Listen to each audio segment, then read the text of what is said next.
Hello everybody, welcome back to another video. My name is Midway and we're looking at Dealer on Tyrannical difficulty on a plus 27 the other side with the affixes of Raging and Volcanic. I believe Dealer is one of the hardest fights that there's been in the entire expansion, and that is due to the mechanics and how much damage they deal. In Tyrannical, this boss is really all about managing who can soak or who can take the next debuff of Arcane Lightning. That is the debuff that's bouncing around between players for the entire fight. Now when you get this debuff, you start taking stacks of Arcane Vulnerability, which is a debuff that will increase the damage you take from this same debuff over time, and it will last for 9 seconds.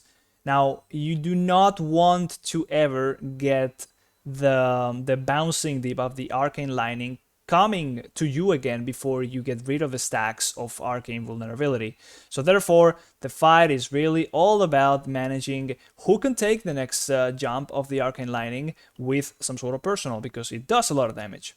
Now, there's also, on top of that, a very big RNG element, which is who gets a bomb. There will be bombs put into individual players at a certain time in the fight, and then they have to take the portal and jump up. You know the deal. But if you have the Arcane Vulnerability, or you are low because you just took the jump, this could lead to you basically getting killed really quickly. And or maybe it happens that you just got debuff and you're not able to be topped before the bomb explodes. So there's scenarios where not being ready with a big personal or not being ready with a health stone will get you killed, and it becomes pretty frustrating. But it really is a fight that you can outplay, and I believe is one of the best, the better fights if you're able to execute it properly, and a fight where communication shines very, very much. If you're able to communicate constantly, who's going to take the next debuff, who's going to take what, who's taking what portal.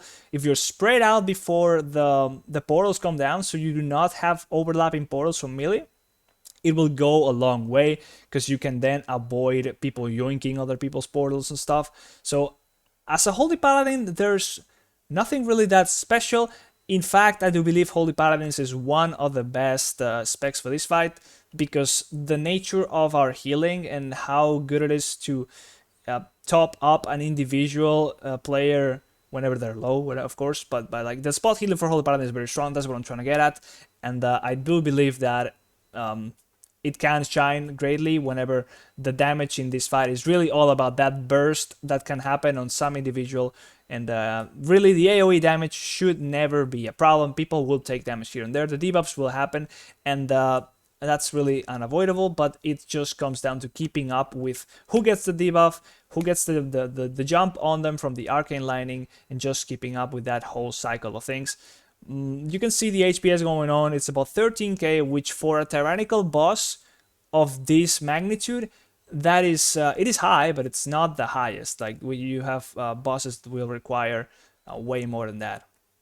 Now there's also the as I said, the added RNG of getting the bomb on you, and that will also cause a debuff that will stay on you for a long time, that will keep on taking some ticking damage, and that will also stack up. So you will have this very long debuff when you get a bomb yourself, or even when you bomb, when you bubble the bomb. If you stay downstairs for whatever reason, you don't want to take the portal, if you bubble, you will still take this debuff. Bubble will not prevent it. I am not sure if it takes it off, but I don't think it does, because it's not preventable with the bubble, therefore it goes through the immunity.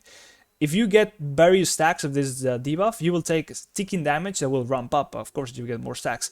And that's also one of the RNG factors. If you get too many of these stacks, you might get screwed, and you need to be ready with a bubble for those scenarios where you really cannot afford to take that damage. If you can immune a bomb, that it goes a long way with this fight. But that's all I have time for this in this video. I hope I was useful to you. I hope I explained myself well. And if you enjoyed it, please drop a like, subscribe, and I'll see you in the next one. Bye-bye.